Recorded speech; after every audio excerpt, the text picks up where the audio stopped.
अब हम लिंग भेद की बात कर लें, जो हमारी एक समस्या है लिंग भेद, ये भी हमारे समाज की एक प्रमुख समस्याओं में से एक है। लिंग भेद का अर्थ है बालक बालिकाओं के साथ भेदभाव। क्या ये उचित है? जरा सोचिएगा और अपनी उत्तर पुस्तिका में एक लाइन जरूर लिखिएगा। क्या बालक बालिकाओं के साथ भेदभाव उचित है? क्या आप भाई बहनों के साथ भेदभाव किया जाए तो क्या अच्छा लगेगा? नहीं अच्छा लगेगा।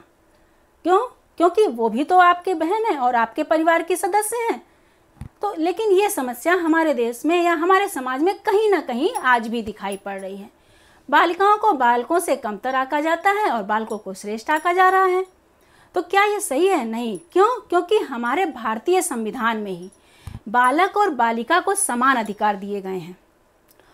और साथ ही साथ जो आपके घरों में अगर बालिकाएं कहती हैं, आपके या आपके पड़ोस में बालिकाएं अगर कभी कभी कहती हैं कि हम खेल कूद में आगे जाएंगे, तो आपके बड़े बुजुर्ग के मुँह से आपने ज़रूर सुना होगा, ये तो लड़कों का क्षेत्र है, तुम नहीं जा सकती।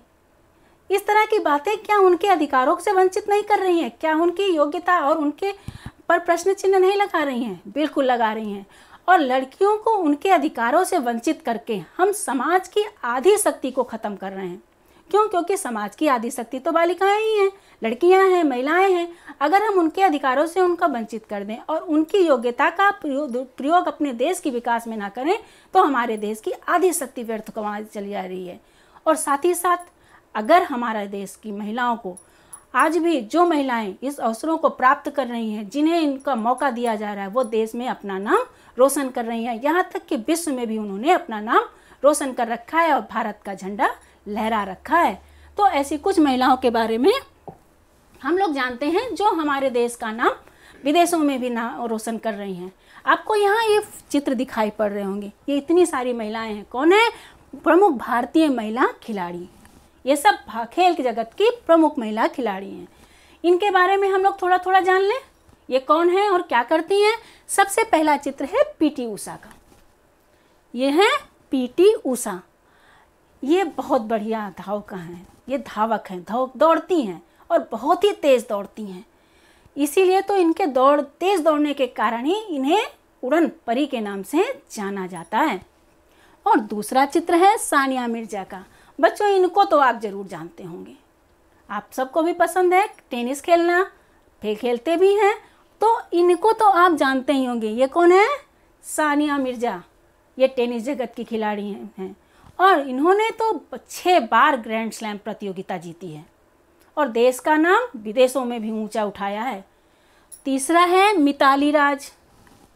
इन्हें शायद आप ना पहचानते हो, लेकिन इनके खेल को तो आप खूब पहचानते हैं। आप आज भी, अभी कक्षा ख़त्म होगी और आप बैट बॉल लेके निकल पड़ेंगे। तो ये हैं क्रिकेट जगत की खिलाड़ी, ये महिला क्रिकेट टीम की सदस्य हैं। ये और झूलन गोस्वामी, ये मिताली राज और झूलन गोस्वामी, ये दोनों ही महिला क्रिकेट टीम की सदस्य हैं और इनके खेल से हमारे देश का नाम रोशन हो रहा है। तीसरे की अगर इनकी बात करें तो ये है साइना नेहवाल। बैडमिंटन खेलती हैं, आप लोग भी बैडमिंटन खेलते हैं और बैडमिंटन खेलना किसे नहीं अच्छा लगता है। इन्होंने हमारे देश को कांस्य पदक दिलाया था ओलंपिक जैसे खेलों में, जो विश्व स्तरीय खेल है उसमें कांस्य पदक लेकर ये आई थी।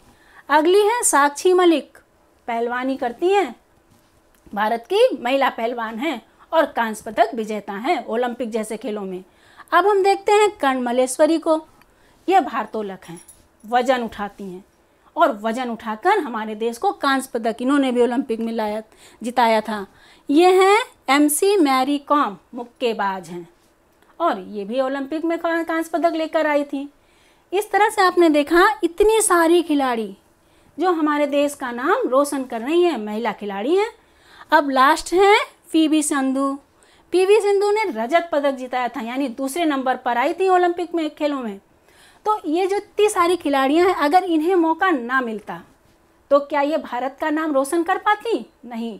इसलिए ये जो मुद्दा है हमारा लिंग भेद का, इसे खत्म ही होना चाहिए और शुरुआत आपसे होनी चाहिए। इसके अतिरिक्त कुछ और महिलाएं हैं जो हमारे देश का नाम रोशन कर रही हैं और कर रही थी, कुछ आज नहीं हैं, लेकिन हमारे देश के विकास में उनका बहुत बड़ा योगदान है। इसमें सबसे पहले हम देखते हैं मदर टेरेसा का। ये कौन है? ये है मदर टेरेसा। मदर टेरेसा एक समाज सेविका थी। यद्यपि कि वो भारत देश की नहीं थी, वो मैसिडोनिया गणराज्य की थी। लेकिन जब वो नन बनकर सबसे पहले भारत कोलकाता में आई, तब से लेकर और पूरा जीवन अपना उन्होंने भारत के दीन दुखियों की, अनाथों की, बीमारों की सेवा करने में लगा दिया। और इसीलिए तो इन्हें संत टेरेसा कहा जाता है। भारत देश में इनको संत टेरेसा की उपाधि मिली हुई है। और कलकत्ता राज्य में तो इन्हें कोलकाता की धन्य ही कह दिया गया है। इसके अलावा ये हैं मेघा पाटेकर। मेघा पाटेकर जी भी एक समाज सुधारक हैं और नर्मदा बचाओ आंदोलन के तो संस्थापक हैं।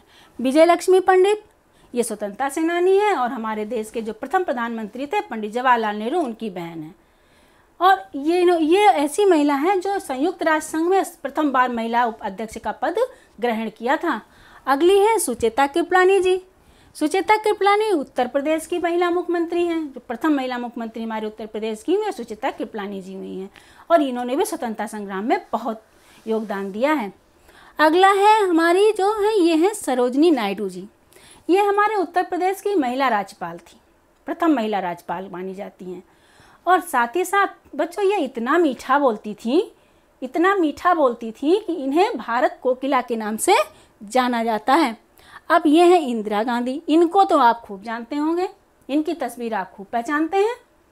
ये हैं श्रीमती इंदिरा गांधी, भारत की प्रथम महिला प्रधानमंत्री। और पंडित जवाहरलाल नेहरू जी, जिन्हें हम चाचा नेहरू कहते हैं, उनकी पुत्री।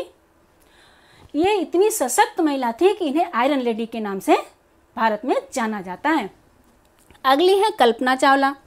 ये भारतीय मूल की प्रथम महिला अंतरिक्ष यात्री हैं। ये जो कोलंबिया या अंतरिक्ष यान बाहर गया था, उसके 7 सदस्यीय सदस्यों में से एक सदस्य ये भी थी।